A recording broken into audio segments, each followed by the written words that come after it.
Assalamualaikum warahmatullahi wabarakatuh. Bagaimana kabarnya semua? Semoga baik-baik saja, bukan? Oke, perkenalkan, nama saya adalah Kak Fikri. Saya adalah tentor bahasa Indonesia. Hari ini kita akan mulai pelajaran bahasa Indonesia. Mau tahu kelanjutannya? Simak video berikut. Hai adik-adik, ketemu dengan saya Kak Fikri Permati di pelajaran bahasa Indonesia. Kali ini berada di kelas 11, di mana materi pelajarannya adalah mengenai resensi.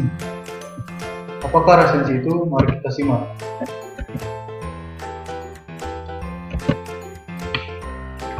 Berdasarkan definisinya, resensi atau teks ulasan adalah salah satu jenis teks yang ditujukan untuk meninjau suatu karya, baik berupa buku, film, benda, dan lain sebagainya, untuk mengetahui kualitas, kelebihan, serta kekurangan karya tersebut.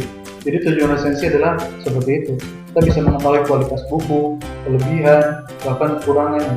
Kali ini resensi kali ini kita mengupas tentang buku saja, di mana di sini kita akan mengupas mengenai buku fiksi dan non-fiksi. Apakah perbedaannya? Tentu kalian sudah memahami betul. Dan di sini kita akan mengulas sedikit mengenai buku fiksi dan non-fiksi. Buku fiksi adalah buku yang berisi cerita kejadian yang tidak sebenarnya, berupa hayalan, imajinasi, atau rekaan.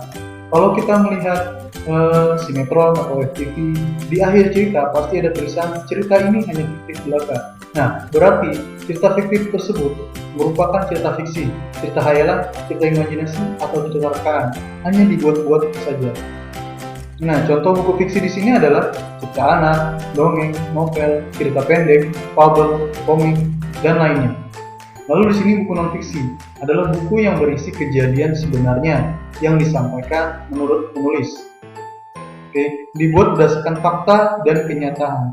Jadi tidak bisa sembarangan menulis buku non-fiksi.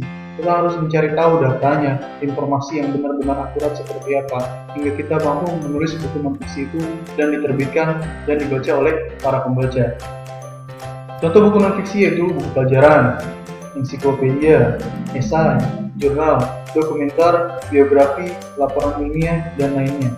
Nah, tentu hal-hal ini, contoh-contoh buku non-fiksi di sini adalah buku-buku yang tidak sembarangan, buku yang memerlukan referensi, buku yang memerlukan data yang benar, tidak bisa sembarangan dan tidak bisa melalui imajinasi. Selanjutnya, unsur-unsur. Di mana unsur-unsur ini terdapat judul resensi, data buku, pembukaan resensi, isi resensi, penilaian kelebihan dan kekurangan buku, serta penutup resensi buku. Nah, di sini yang perlu kita ketahui adalah data buku atau identitas buku.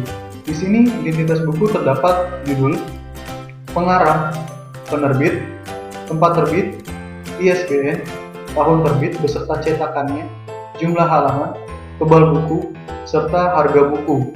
Nah, semua ini boleh ditulis di dalam laporan resensi. Tetapi bila tidak ada beberapa identitas di sini, maka tidak perlu ditulis. Semisal harga buku. Beberapa buku mencantumkan harga buku, tetapi beberapa buku tidak mencantumkan harganya. Nah, ini menjadi opsional, bisa ditulis atau tidak. Lalu tebal buku, beberapa buku pun menulis tebalnya berapa, lalu jumlahnya berapa. Tetapi bila tidak ada, kita tidak usah menulis, karena tebal buku tidak perlu diukur oleh penggaris. Itu sudah ada cetakannya dan sudah ada di tulisannya. Selanjutnya, struktur penulisan teks resensi. Yang pertama adalah identitas, yang tadi barusan kita bahas. Lalu yang selanjutnya adalah orientasi, di mana orientasi ini berisi gambaran umum yang akan diulas, mulai dari pengenalan tokoh ataupun latar yang digunakan dalam buku tersebut. Selanjutnya, sinopsis atau tafsiran. Di sini berupa pandangan sendiri mengenai karya yang diulas, menceritakan kembali cerita kepada pembaca sesuai dengan pandangan sendiri. Jadi kamu mengulas sedikit atau merangkum sedikit mengenai isi dari buku tersebut, lalu kamu bentuk atau kamu tulis sedikit sinopsisnya dan ditulis serta dibaca, nanti akan dibaca oleh para pembaca. Lalu selanjutnya adalah evaluasi, di mana penulis mengevaluasi karya, penampilan, dan produksi buku. Nah, di sini kita harus melihat secara detail betul tentang suatu karya tersebut. Jadi kualitasnya pun kita bisa melihat, dan para pembaca pun tidak perlu untuk membeli buku tersebut, cukup membaca resensinya. Jadi bisa tahu di mana letak kekurangan dan di mana letak kelebihannya. Nah, di sini penulis mencari kelebihan dan kekurangan karya yang ditulis.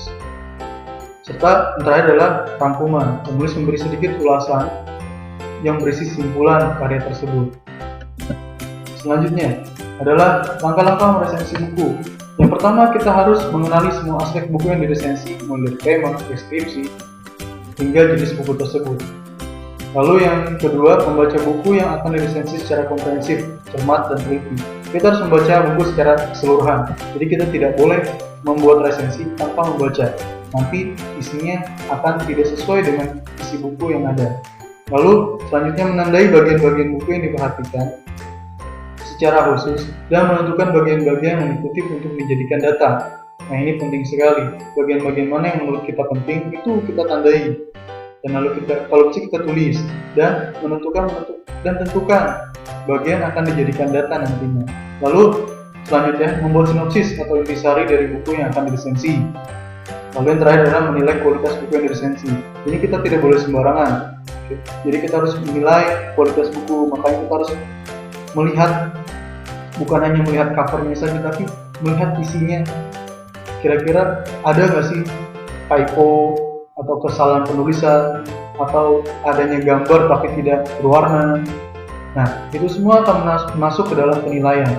Tentu bagaimana pandangan penulis sendiri itu berbeda-beda. Nah, di sini penulis harus cermat sekali, harus cermat untuk membuat resensi buku, sehingga para pembaca merasa terbantu dan para pembaca pun akan tentunya menurut mereka akan bermanfaat resensi yang akan kalian tulis. Selanjutnya di dalam resensi ada kaidah kebahasaan. Di sini ada konjungsi penerang, konjungsi temporal, konjungsi penyebab, serta berupa pernyataan berupa saran atau rekomendasi. Konjungsi penerang di sini terdapat kata bahwa, yakni, dan yaitu. Temporal ada kata sejak, semenjak, kemudian, dan akhirnya. Konjungsi penyebab ada kata karena dan sebab. Lalu pernyataan berupa saran atau rekomendasi terdapat kata jangan, harus, dan hendaknya. Nah, ini adalah contoh buku fiksi dan non-fiksi. Di sini ada 5 contoh buku fiksi dan non-fiksi. Ada 3 buku fiksi, ada 3 buku non-fiksi, dan ada 2 buku fiksi. Buku non-fiksi di sini ada di tengah. Sebuah seni untuk bersikap bodo amat dari Mark Manson, lalu membaca pikiran orang lewat bahasa tubuh, dan biografi Muhammad Hatta. Nah, selanjutnya di bagian kanan dan kiri ada Milia, suara dari Dilan, karya Yudi Baik. Ini adalah contoh buku fiksi. Lalu ada Perahu Kertas, karya Dea Lestari. Ini adalah juga karya buku fiksi. Demikian pembahasan kali ini, semoga bermanfaat. Assalamualaikum warahmatullahi wabarakatuh. Oke, demikian video pembelajaran hari ini. Semoga bermanfaat. Assalamualaikum warahmatullahi wabarakatuh.